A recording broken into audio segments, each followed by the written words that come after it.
Welcome to my mini blog. आज चाहिँ म मेरो खुदुकै फुटाउनु गइरहेको छु। मलाई यति धेरै माया लागिरहेको छ मेरो खुदुको, त्यही पनि फुटाउँछु। कति छ फुटाउँछु त, ल फुटाउँछु।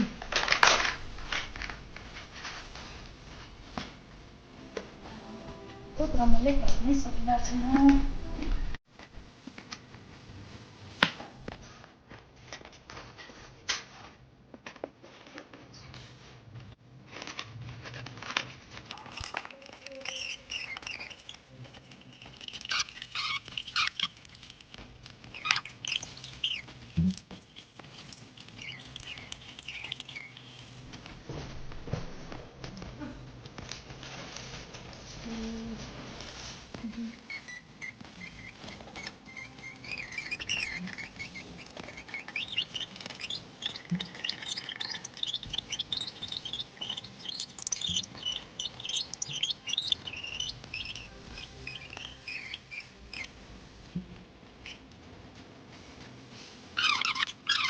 ल मैले मेरो सबै नोट मिलाइसकेको छु। अब कति छ काउन्ट गरेर हुन्छ।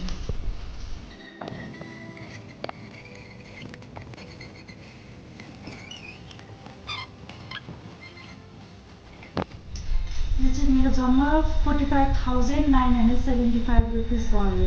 मैले यति धेरै एक्सपेक्ट चाहिँ गरेको थिइनँ। 20-25,000सम्म चाहिँ एक्सपेक्ट गरेको थिएँ, तर यति धेरै भयो। म चाहिँ एकदम धेरै खुसी छु। मलाई यति धेरै कुरा चाहिँ मलाई लागेको छ।